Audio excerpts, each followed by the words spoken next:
Había un aire de tensión en la corte del rey David en Jerusalén. Betsabé, una mujer de impresionante belleza, estaba a punto de dar a luz a un hijo del rey. Pero este niño no era cualquier niño, era el producto de un amor controvertido, uno que comenzó con un pecado.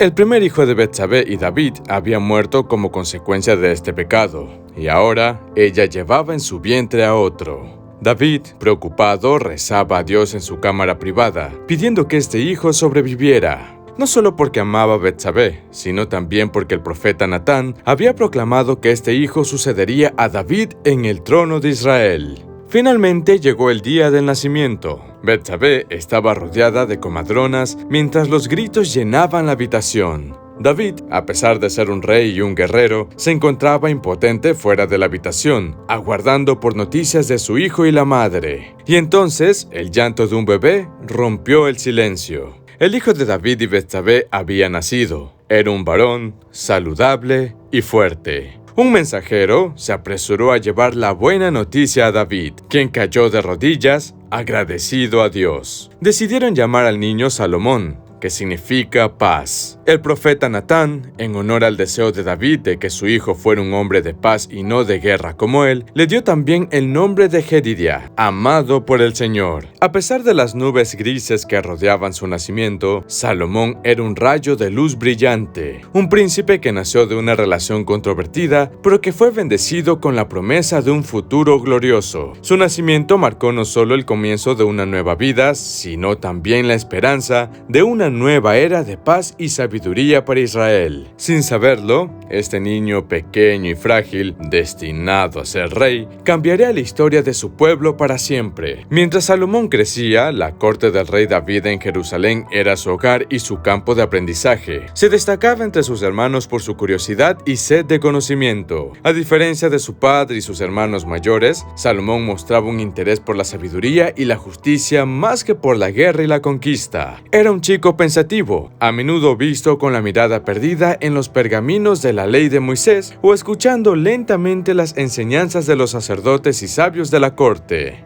Sus preguntas eran agudas, más allá de su edad, y sorprendían a todos con su comprensión y juicio. David, a pesar de su naturaleza guerrera, alentaba la inclinación de su hijo hacia el aprendizaje y la sabiduría. Junto a su fiel consejero y amigo, el profeta Natán, se aseguró de que Salomón recibiera la mejor educación posible. Le enseñaron la ley de Dios, la historia de su pueblo y la gestión del reino. Pero Salomón no solo aprendió de libros y maestros, también aprendió de la vida de su padre, observando los desafíos y las tribulaciones de gobernar un reino. Las experiencias de David como rey, desde la unificación de las tribus de Israel hasta las numerosas guerras y conflictos, sirvieron como valiosas lecciones para el joven príncipe. La lección entre David y Salomón también se fortaleció durante estos años. A pesar de sus múltiples obligaciones como rey, David siempre encontraba tiempo para su hijo predilecto, inculcándole valores y virtudes, preparándolo para el día en el que asumiría la responsabilidad de guiar el pueblo de Israel.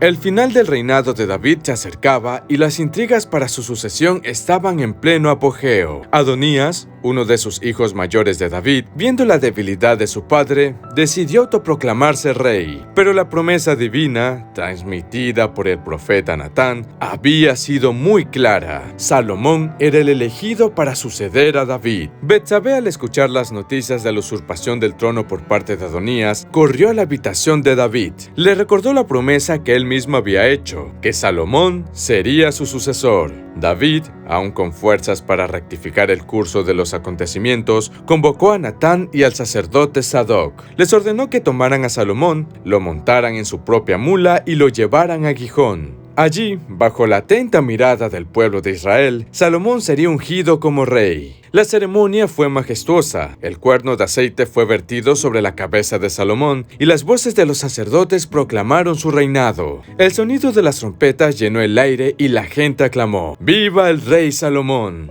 El joven príncipe, que una vez se había perdido en los pergaminos de la ley y en la enseñanza de los sabios, ahora era el rey de Israel.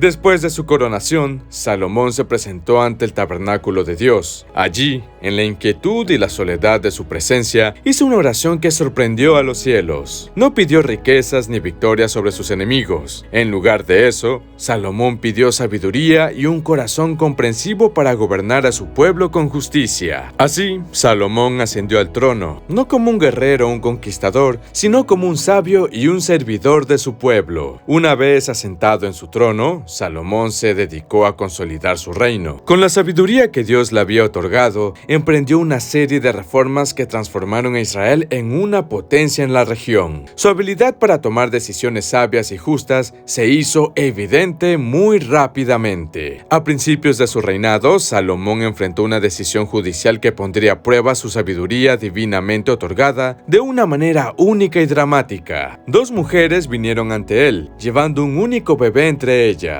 Ambas mujeres afirmaban ser la verdadera madre del niño. Según el relato, las mujeres vivían en la misma casa y cada una había dado a luz a un hijo. Pero una noche, uno de los bebés murió, y ambas mujeres afirmaban que el niño superviviente era suyo. La mujer que inició la disputa argumentaba que la otra madre, al encontrar a su propio hijo muerto durante la noche, había intercambiado a los bebés mientras ella dormía. Cuando despertó para amamantar a su hijo, encontró al bebé muerto y se dio cuenta de que no era el suyo. La otra mujer negó las acusaciones e insistió en que el niño vivo era suyo. Ambas mujeres se mantenían firmes en su reclamación y ninguna parecía ceder, lo que llevó el caso ante el rey Salomón. Salomón escuchó a ambas mujeres y luego pronunció su juicio. Ordenó a sus siervos que trajeran una espada y dividió al niño en dos, dando a cada mujer una mitad. Al escuchar su veredicto, la verdadera madre del niño, movida por el amor materno y la desesperación, suplicó a Salomón que le diera el niño a la otra mujer en lugar de matarlo. Pero la otra mujer estuvo de acuerdo con el juicio de Salomón, mostrando una indiferencia que reveló su verdadera naturaleza. Inmediatamente, Salomón reconoció a la verdadera madre. Ordenó que el niño fuera entregado a la mujer que había mostrado misericordia, declarando que ella era la verdadera mamá. Este juicio resolvió la disputa de manera concluyente y mostró la profunda sabiduría y discernimiento de Salomón. La noticia de este juicio se extendió por todo Israel y más allá, y el pueblo supo que la sabiduría de Dios realmente estaba con Salomón. Durante su reinado, Israel gozó de una paz y estabilidad nunca antes vistas. Salomón estableció alianzas diplomáticas con naciones vecinas a través de matrimonios, incluyendo una unión muy notable con la hija del faraón de Egipto. Estas alianzas garantizaron la paz para Israel y también llevaron a una creciente prosperidad a través del comercio. Salomón también emprendió proyectos de construcción a gran escala que mejoraron la infraestructura del reino. Construyó ciudades de almacenamiento, fortalezas, muros de ciudades y flotas de barcos para el comercio. Pero su proyecto más ambicioso y recordado fue la construcción del Templo de Jerusalén. Un lugar para albergar el Arca del Pacto y para que el pueblo de Israel adorara a Dios. Fue una obra maestra de belleza y esplendor, construida con los mejores materiales y la mano de obra más habilidosa. La sabiduría de Salomón también se extendió más allá de las fronteras de Israel. Su reputación creció hasta que la famosa reina de Saba decidió visitarlo. Quedó impresionada por la riqueza de Salomón, su corte, su templo y sobre todo por su gran sabiduría. Su visita sirvió para confirmar aún más el estatus de Salomón como uno de los reyes más sabios y prósperos de su época. Así, el reinado de Salomón marcó una época dorada para Israel, una época de sabiduría y prosperidad, de estabilidad y de paz. No obstante, a pesar de toda su sabiduría y éxito, Salomón, como todo un hombre, no era inmune a las debilidades humanas, y estas debilidades eventualmente darían lugar a su caída. Salomón, a pesar de su sabiduría y éxito, comenzó a alejarse del camino que lo había llevado a su gloria. Una de las estrategias de Salomón para asegurar la paz había sido casarse con princesas de naciones vecinas. Sin embargo, esto resultó en un harem de muchas esposas extranjeras, quienes adoraban adoraban a dioses ajenos al Dios de Israel. En su vejez, Salomón se dejó influenciar por sus esposas y comenzó a permitir e incluso participar en el culto a estas deidades paganas. Esto fue una clara violación de la ley de Dios, y a pesar de su sabiduría, Salomón fue incapaz de resistir la tentación y el deseo de complacer a sus esposas. La apostasía de Salomón desató la ira de Dios, el mismo Dios que se había presentado 2 veces, que le había dado una sabiduría, riquezas y honor incomparables. Ahora le anunció a Salomón que arrancaría el reino de sus manos. Sin embargo,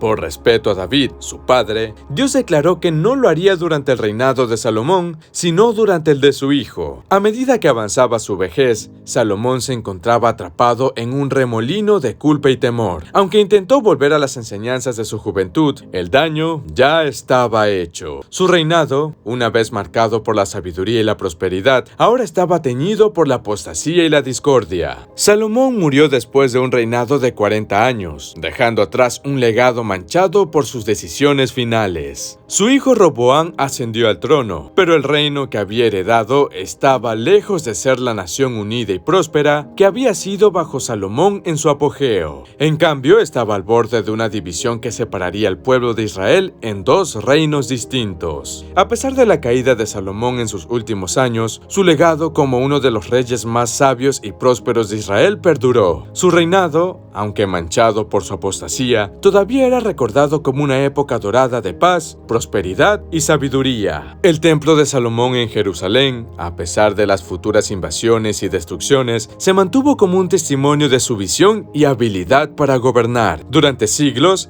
el templo simbolizó la presencia de Dios entre el pueblo de Israel y sirvió como un recordatorio para la era de gloria bajo Salomón. Las obras escritas atribuidas a Salomón también formaron parte de su legado. Los Proverbios, Eclesiastés y el Cantar de los Cantares son libros bíblicos que se cree que fueron escritos por Salomón y son testimonios de su sabiduría y comprensión de la vida. Estos textos han influido en generaciones de pensadores y creyentes, impartiendo sabiduría y orientación sobre cómo vivir una vida justa y significativa.